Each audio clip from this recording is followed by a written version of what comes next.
السلام علیکم ورحمۃ اللہ وبرکاتہ۔ اعوذ باللہ السمیع العلیم من حمزہ ونفثہ من الشیطان الرجیم۔ بسم اللہ الرحمن الرحیم۔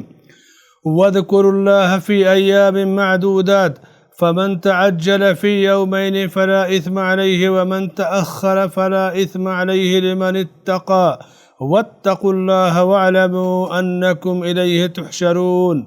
اور اللہ تعالیٰ کی یاد ان گنتی کے چند دنوں میں کرو، یعنی ایام تشریق میں 2 دن کی جلدی کرنے پر بھی کوئی گناہ نہیں، اور جو پیچھے رہ جائے اس پر بھی کوئی گناہ نہیں۔ یہ پرہیزگار کے لیے ہے، اور اللہ تعالیٰ سے ڈرتے رہو اور جان لو کہ تم سب اسی کی طرف جمع کیے جاؤ گے۔ ناظرین کرام، اللہ آپ پہ اپنی رحمت نازل فرمائے۔ یہ سورہ البقرہ کی آیت نمبر 203 ہے، جس میں اللہ تعالیٰ نے حجاج سے خطاب کر کے ان کا ذکر کیا، کہا وَاذْكُرُوا اللَّهَ فِي أَيَّامٍ مَعْدُودَاتٍ، گنتی کے دنوں میں۔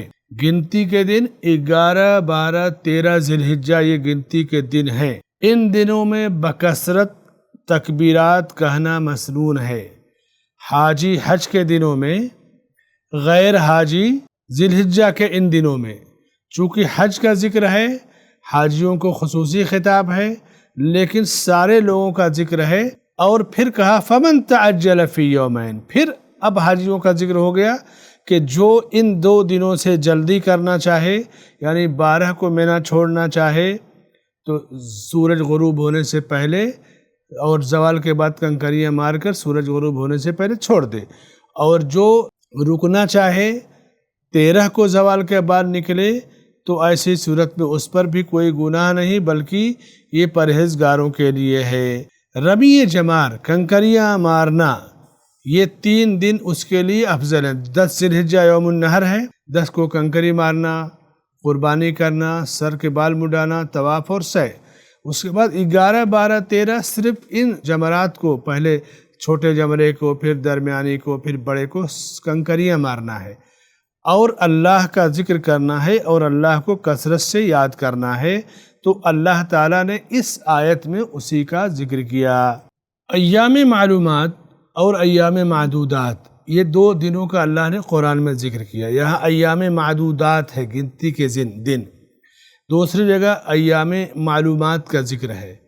تو ایام معلومات سے مراد عشرۃ ذی الحجہ کے جو 10 دن ہیں وہ ہیں، اور ایام معدودات سے مراد ایام تشریق کے 3 دن 11، 12 اور 13، اور یہ ایام تشریق ہیں۔ فرمائے کہ وَاذْكُرُوا اللَّهَ فِي أَيَّامٍ مَعْدُودَاتٍ، گنتی کے ان دنوں میں اللہ کو یاد کرو۔ پھر حج کا ایک خاص طور سے ذکر کیا گیا۔ گنتی کے دنوں میں، ایام تشریق میں، آپ حاجی ہو یا نہ حاجی ہو، کثرت سے آپ کو تکبیر پکارنا ہے۔ یہ تکبیریں ہر وقت پکارنی ہے، اور آہستہ پڑھیں یا زور سے پڑھیں۔ 13 ذی الحجہ کے غروب شمس تک، عصر تک نہیں بلکہ دن ڈوبنے تک، عصر کے بعد بھی۔ اس دن کی مغرب میں نہیں پکاریں گے، لیکن مغرب سے پہلے تک تکبیریں آپ کہہ سکتے ہیں۔ فرمائے کہ فمن تعجل فی یومین فلا اثم علیہ، جو 2 ہی دنوں میں منا سے مکہ واپس آنا چاہے، لوٹنا چاہے، یعنی 11 اور 12 کو کنکریاں مار لے، اللہ کا ذکر کر لے، اور پھر منا چھوڑ کے واپس آنا چاہے مکہ، اپنے ہوٹل پہ، کمپٹیشن پہ، یا اپنے گھر، تو کوئی حرج نہیں ہے، جس کو کہتے ہیں تعجیل، جلدی کرنا۔ اور دوسری صورت ہے تاخیر، ومن تأخر فلا اثم علیہ لمن اتقى، اور جو تاخیر کرے، یعنی 12 کو نہ لوٹے، 13 کو واپس آئے تو بھی کوئی حرج نہیں ہے۔ 13 کو لوٹنا، اس کو اللہ نے تقوی سے جوڑ دیا کہ آپ کو اجازت تو ہے 12 کو واپس آنے کی۔ ایمان و تقوی کا تقاضا یہ ہے کہ آپ 13 کو بھی رکیں، تو یہ اور زیادہ افضل ہے۔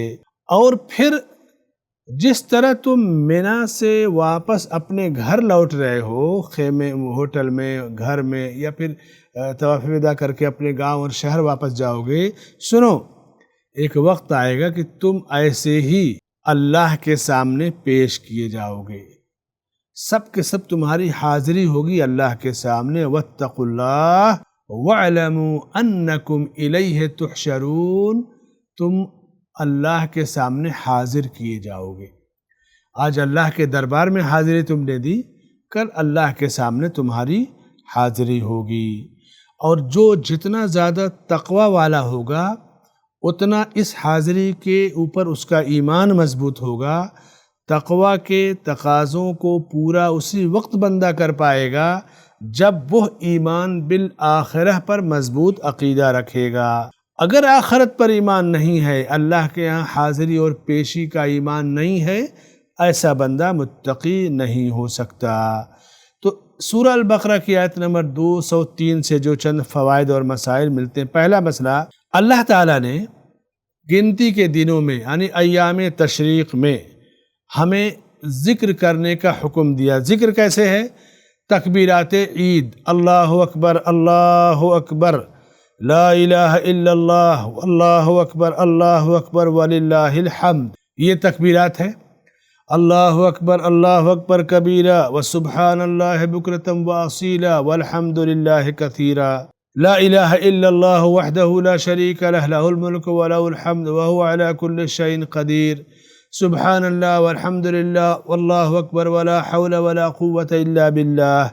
ان الفاظ میں یا ان کے علاوہ جو مسنون دعائیں ہیں، آپ ان کے ذریعے اپنے رب کو یاد کریں گے۔ یہ ہے وَاذْكُرُوا اللَّهَ فِي أَيَّامٍ مَعْدُودَاتٍ، گنتی کے دنوں میں اللہ کو یاد کرنا۔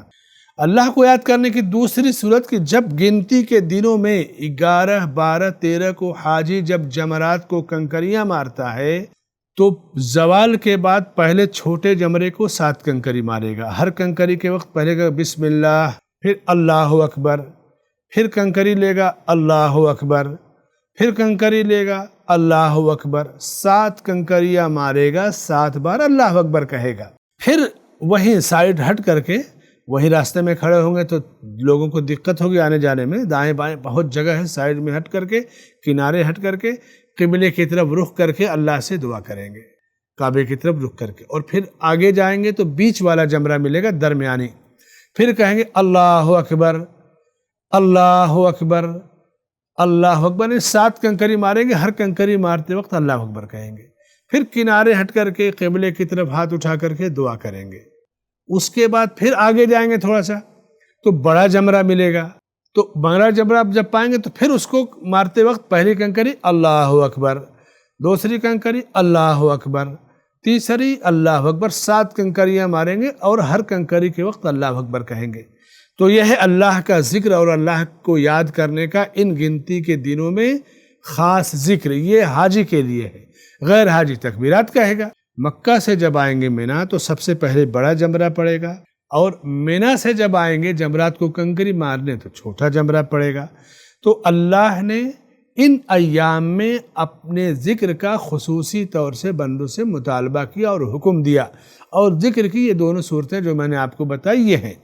دوسرا مسئلہ جو اس آیت سے ثابت ہوتا ہے حاجی کے لیے کہ حاجی 8 کو مینا سے نکلتا ہے، احرام باندھتا ہے مینا میں، اور 8 ذی الحجہ کو ظہر عصر مغرب عشاء جمع قصر کرتا ہے، مغرب 3 رکعت پڑھیں گے، فجر پڑھتے ہیں، پھر 9 ذی الحجہ کو زوال کے بعد عرفہ میں وقوف کرتے ہیں۔ یہ راستے میں بہت سارا ٹائم جاتا ہے تو سب کی سہولت ہے۔ بعض حاجیوں کو تو 8 ذی الحجہ کو رات ہی میں حاجی عرفات لا کے چھوڑ دے گا خیمے میں، لاکھوں کا مجمع ہے، کہے گا ٹریفک میں پھنس جاؤ گے، یہ ہے وہ ہے، کوئی بات نہیں، اب چلے جائیے، دقت نہیں ہے۔ لیکن عرفہ میں دعا کا وقت زوال کے بعد شروع ہوتا ہے، پھر واپسی 9 ذی الحجہ کو غروب آفتاب کے بعد مزدلفہ آئیں گے، رات مزدلفہ میں گزاریں گے، پھر 10 ذی الحجہ کو صبح فجر کے بعد جب اجالا ہوگا تو آپ کنکریاں ماریں گے پہلے بڑے جمرے کو، اور اس کے بعد وہی ہر کنکری کے وقت اللہ اکبر کہیں گے، پھر سر کے بال نکلوائیں گے، قربانی کریں گے، طواف اور سعی کر کے پھر واپس مینا آ جائیں گے۔ 11، 12 کی یہ راتیں جو ہے مینا میں گزارنی ہے، ایام تشریق کی راتیں۔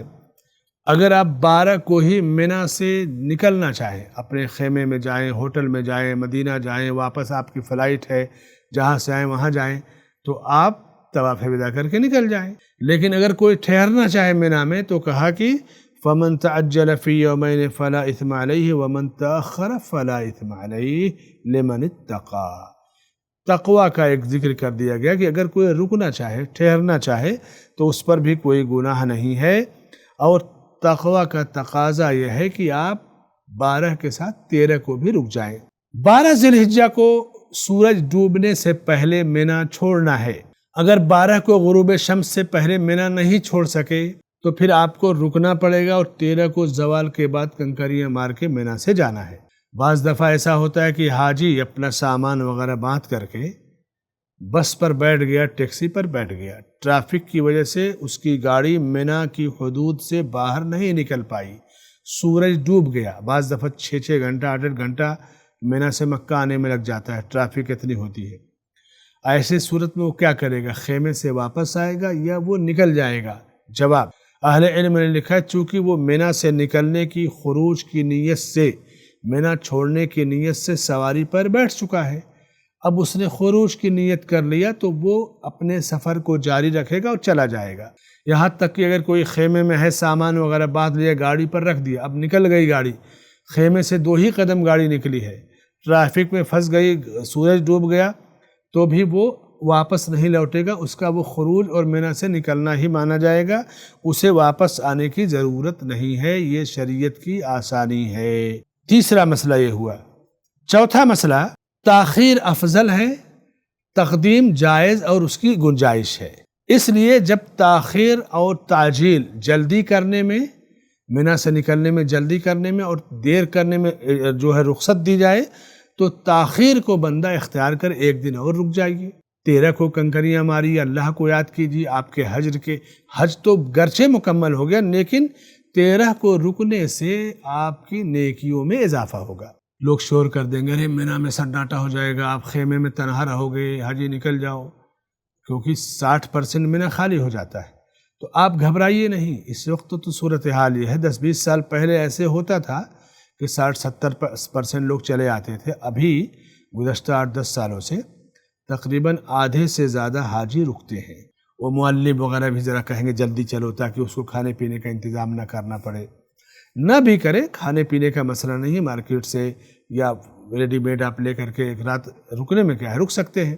اور اس کے بعد خیمہ بڑا ہے کئی ہزار کا، تو لوگ ایک خیمے میں جمع ہو جاتے ہیں، وہاں راستہ نکل جاتا ہے۔ جب آپ عبادت کی غرض سے نکلیں گے، رکیں گے، تو اللہ راستے کو آسان کر دیتا ہے۔ ڈر خوف کی ضرورت نہیں، آرام سے رکیے، اور 13 کو کنکری زوال کے بعد کنکری مارنے کے بعد آپ مکہ واپس آئیں۔ 5واں مسئلہ، اللہ کا تقوی۔ اللہ کا تقوی یہ انسان کا ہتھیار ہونا چاہیے۔ واتقوا اللہ۔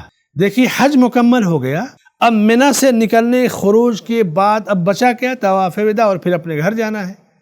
لیکن اللہ نے یہاں بھی تقوی سے بندے کو جوڑ دیا کہ عبادت میں غرور، گھمنڈ، دکھاوا یا پھر بڑکپن نہیں آنا چاہیے۔ واپس لوٹو، اللہ کا تقوی تمہارے ساتھ ہونا چاہیے۔ 6واں مسئلہ جو اس آیت سے ثابت ہوتا ہے کہ کوئی کام کرنا ہے تو اس سے پہلے اس کا علم حاصل کرنا ہے، عبادت کا بھی علم حاصل کرنا ہے، اور کہیں جانا ہے مستقبل کا اس کو بھی جاننا ضروری ہے۔ کہا وَعْلَمُوا، اس کو بھی جان لو، عبادت تو کر چکے، لیکن آگے جس طرح دنیا کے سارے ملکوں سے لوگ آج عرفات میں حاضر ہوئے، منی میں، مزدلفہ میں حاضر ہوئے، دنیا سے 30-40 لاکھ کے لوگ اپنے گھر بار سے حاضر ہوئے، سنو، اسی طرح ایک وقت ایسا آئے گا کہ پوری دنیا سے لوگ اپنے رب کے سامنے حاضر ہوں گے۔ حج کے اس بڑے مجمع کو دیکھ کر کے میدان محشر کے مجمع کو یاد کرنا ضروری ہے، اس سے بندے کا ایمان بالآخرہ مضبوط ہوگا، رب کی قوت عظمت کا ایک مزید احساس پیدا ہوگا۔ کہا واتقوا اللہ وَاعْلَمُوا أَنَّكُمْ إِلَيْهِ تُحْشَرُونَ۔ دوسری جگہ فرمایا یا ایھا الانسان انک کادح الی ربک کدحا فملاقیہ۔ اچھا، رب کے سامنے جب حاضری ہوگی تب کیا ہوگا؟ یہاں تو حج کیے اور عبادتیں کیے، ثواب لے کے چلے گئے، جو بھی جس کے نصیب میں جتنی نیکیاں تھی وہ لے کر گیا۔ فَأَمَّا مَنْ أُوتِيَ كِتَابَهُ بِيَمِينِهِ فَسَوْفَ يُحَاسَبُ حِسَابًا يَسِيرًا۔ جس کا نام عمل دائیں ہاتھ میں ملا، اس کو سمجھ لو کہ اس سے بڑا آسان حساب ہوگا۔ جس کا بائیں ہاتھ میں ملے گا وہ تو بہت پریشان ہوگا۔ تو اللہ کے ہاں ہماری حاضری ہوگی اس بڑے مجمع کو دیکھ کر، اس سب سے بڑے مجمع کو یاد کرنا ضروری ہے۔ ساتواں مسئلہ اللہ کی قدرت۔ اللہ کی قدرت کتنی بڑی ہے کہ یہاں حاجی زندگی بھر میں ایک حج کا انتظام کرتا ہے اور اس کا بہترین انتظام کیا جاتا ہے۔ حکومت خادم الحرمین الشریفین کو اللہ تعالیٰ بہترین بدلہ عطا فرمائے، جو پوری دنیا کے حاجیوں کی شاندار اور اعلیٰ طریقے سے مہمان نوازی کرتی ہے۔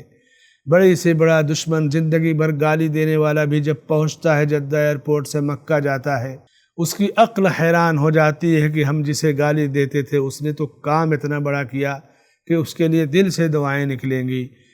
حاجیوں کی خدمت کے لیے پوری مشینری، پوری فورس، پوری فوج، پوری مارکیٹ، پورے سعودیہ کی مارکیٹ سے سبزیاں، پیاز، آلو، گوشت، پانی، سب کچھ مکے کے حاجیوں کی حرمین شریفین کی خدمت کے لیے اس دوران وقف ہو جاتا ہے اور شاندار انداز میں سب کی حاجیوں کی خدمت ہوتی ہے۔ ظاہر سی بات ہے کہ دنیا کا ایک حکمراں اتنا بہترین انتظام کر لیتا ہے جس پر وہ شکریہ اور ہماری دعاؤں کا مستحق ہے۔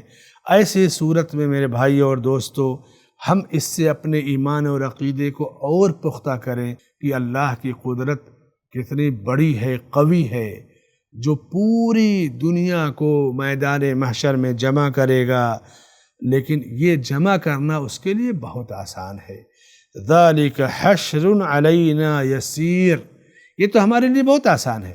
حکومتیں ملک چلاتی ہیں، اپنی طاقت بھر خدمت کرتی ہیں اپنی عوام کی، لیکن اس نظام اور سسٹم کو دیکھ کر کے جہاں ان حکومتوں کے لیے آپ کو دعائیں دینی چاہیے، خاص طور سے حکومت سعودی عرب حرسہ اللہ، اللہ اس کی حفاظت فرمائے، آپ اس سے اپنے ایمان اور عقیدے کو مضبوط کیجئے کہ وہ رب کائنات جو پوری کائنات کا خالق ہے، ساری مخلوق کو ایک ساتھ جمع کرے گا، اور اس کا جمع کرنا اتنا آسان، انما امرہ اذا اراد شیئا ان یقول له کن فیکون، جب وہ کوئی کام کرنا چاہتا ہے تو اس کا معاملہ یہ ہے کہ ہو جا تو وہ ہو جاتی ہے۔ اور فرمایا کہ ان کانت الا صیحۃ واحدۃ فاذا هم جميع لدینا محضرون، ایک چیخ ہوگی، آواز ہوگی اور سارے لوگ رب کی بارگاہ میں حاضر ہو جائیں گے۔ تو میدان محشر کی حاضری کو بھی آپ کو یاد رکھنا ضروری ہے تاکہ آپ ایمان اور تقوی کے ساتھ زندگی گزاریں۔ اللہ سے دعا ہے کہ اللہ رب العالمین ہمارا حشر اس حال میں فرمائے کہ وہ ہم سے راضی ہو اور ہمارے حج کو اور ہماری عبادت کو قبول فرمائے، آمین۔ وصلی اللہ علی نبینا محمد وعلی آلہ وصحبہ اجمعین۔ ناظرین کرام، آپ کی محبت و نوازش کا بہت بہت شکریہ۔ حج کے احکام و مسائل کو جاننے اور حج کی آیتوں کی تفسیر کے بعد اب انشاءاللہ اس کے بعد سورہ البقرہ کی آیت نمبر 204، 5، 6، 7 ان آیتوں کا درس ہوگا، جس میں اللہ تعالیٰ نے بعض منافقین کا حال ذکر کیا ہے۔ آپ جب تک کے لیے ہمیں اجازت دیجیے۔ والسلام علیکم ورحمۃ اللہ وبرکاتہ۔